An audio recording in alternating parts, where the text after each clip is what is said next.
What's happening, Browns Nation? Before we dive into the chaos that's brewing in Cleveland right now, do me a favor and smash that subscribe button, because what I'm about to break down is going to shake up everything you think you know about where this franchise is heading. Trust me, you're not going to want to miss a single second of this. So here's where we're at.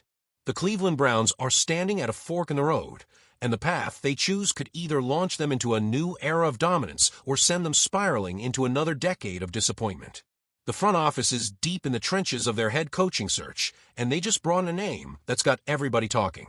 Nate Scheelhaase, Los Angeles Rams passing game coordinator, 35 years old, second-round interview scheduled.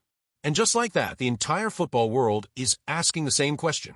Is Cleveland about to make a genius move, or are they about to gamble their future on an unproven coach who's never called plays at the NFL level? Let me paint the picture for you. Scheelhaase didn't just fall out of the sky.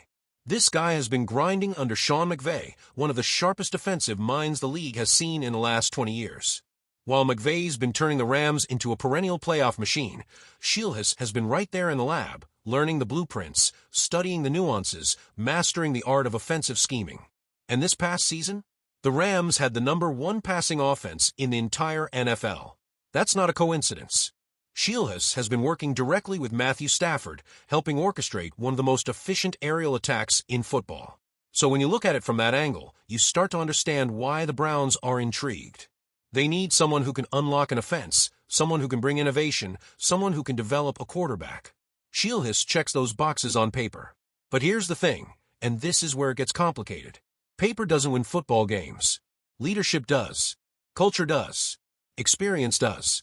And that's where the skepticism starts creeping in. Because as impressive as Scheelhaase's resume looks in some areas, in others, it's thin. Real thin. His only coordinator experience came at Iowa State in college ranks. He's never been an offensive coordinator in the NFL.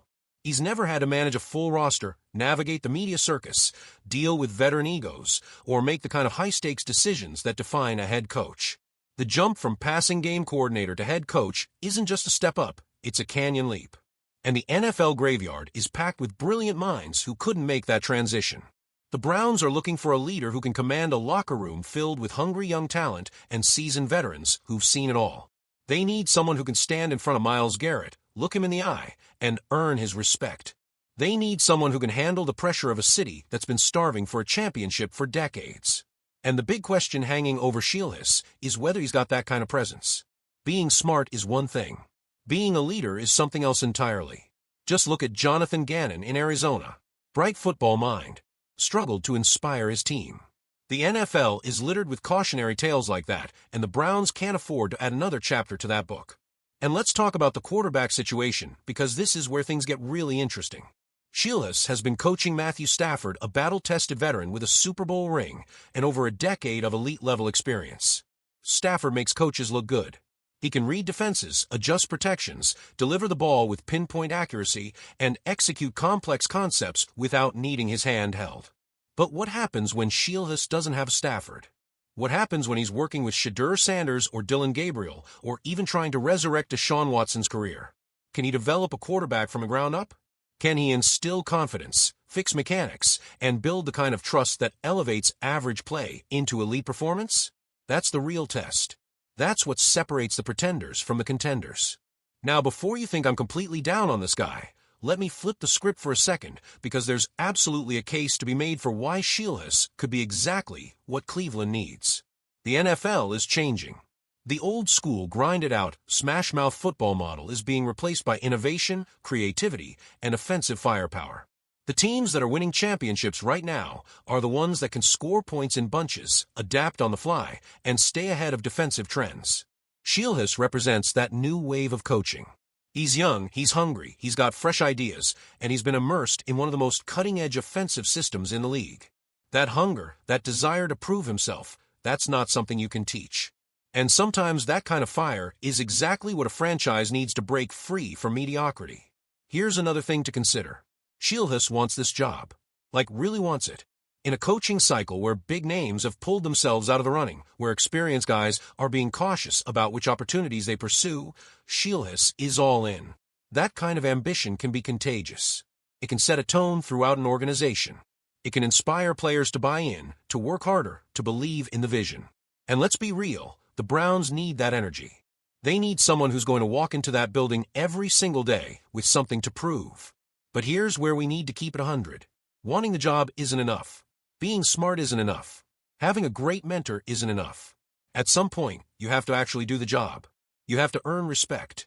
You have to make tough decisions. You have to handle adversity. And Sheilhis has never been tested in that way at the professional level. The Browns are gambling that his potential outweighs his inexperience. They're betting that his 2 years in the NFL, his time under McVay, and his demonstrated ability to help run an elite passing attack will translate into head coaching success. But make no mistake, that's exactly what this is. A gamble. And speaking of gambles, let's shift gears because while the front office is trying to figure out who's going to lead this team into the future, the locker room is dealing with its own crisis. Myles Garrett just dropped a bombshell that's sending shockwaves through the organization. The man who's been the heartbeat of this defense, the guy who's put the team on his back week after week, finally spoke out. And what he said wasn't pretty. Betrayal. That's the word he used. Betrayal. Now, let me tell you something. When a player of Myles Garrett's caliber uses that word publicly, it's not a slip of the tongue. It's not a misunderstanding. It's a calculated statement. It's a message. And the message is clear. Something is broken inside that locker room. Garrett didn't just air out minor frustrations about play calling or game plans. He went deeper. He talked about loyalty, trust, and commitment. He talked about feeling isolated, about teammates not having his back, about a culture that's supposed to be built on unity, but is actually fractured beneath the surface. This isn't just drama for the sake of drama. This is a franchise-altering moment. Because when your best defensive player, your leader, your cornerstone, stands up and says he feels betrayed, that's a 5-alarm fire. That's a sign that the problems go way beyond wins and losses. That's a sign that the culture inside that building is toxic. And if you think the front office isn't scrambling right now, you're not paying attention. They can't ignore this. They can't sweep it under the rug. Garrett just forced their hand. The question everyone's asking is, who betrayed him? Was it teammates who didn't show up when it mattered? Was it coaches who made promises they didn't keep? Was it the front office for not surrounding him with enough talent? Or is it all of the above? The speculation is running wild, and honestly, it doesn't even matter who specifically is to blame at this point. What matters is that the fracture exists. What matters is that one of the most dominant defensive players in the NFL just told the world he doesn't trust the people around him. That's a problem that doesn't get fixed with a few team meetings and some motivational speeches. And here's the brutal reality. If the Browns don't address this head-on, if they don't make real, substantive changes, they're going to lose Myles Garrett. Maybe not today, maybe not this offseason, but eventually. A player like that isn't going to stick around in a toxic environment forever. He's got too much talent, too much pride, and too many options. Other teams are watching this unfold, and you better believe they're licking their chops at the possibility of trading for a generational talent who's fed up with his current situation. So, what does all of this mean for the Browns moving forward? It means they're at a crossroads. They've got a coaching search that could either set them up for success or set them back another 5 years. They've got a locker room that's imploding from the inside. They've got a fan base that's tired of the chaos and desperate for stability. And they've got a very narrow window to get this right. If they hire Sheilhis, they're betting on potential over experience.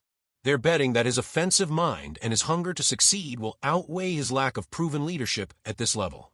It's a high-risk, high-reward move. But if it works, if he comes in and transforms this offense, develops a quarterback, and brings a new energy to the building, the Browns could be looking at a legitimate contender. But if it doesn't work, if he can't handle the pressure, if he can't command that locker room, then Cleveland just wasted another couple of years chasing a dream that was never going to come true. And as for the Myles Garrett situation, there's only one way forward. Transparency, accountability, action. The front office needs to sit down with Garrett, hear him out, and make real changes based on what he's saying. Not just lip service. Not just empty promises. Real, tangible changes that show him they're committed to building a winning culture. Because if they don't, they're going to lose the one player they absolutely cannot afford to lose. Look, I know this is a lot to take in. The Browns are in the middle of a storm right now, and it's unclear how they're going to navigate their way out of it. But if you're a fan of this team, if you bleed orange and brown, then you know this is just part of the journey. This franchise has been through worse. And somehow, someway, the fans keep showing up, keep believing, keep hoping that this is the year everything finally clicks. So if you made it this far, if you're still riding with the Browns through all the chaos, do me a favor. Hit that like button, drop a comment, and let me know what you think about the Shieldless hire and the Myles Garrett situation. And if you haven't already, subscribe to Brown's Breakout because we're going to be covering every twist, every turn, and every development as this story unfolds. This is far from over, and you're going to want to be here for every second of it. Browns Nation, stay strong. We'll get through this. Go Browns.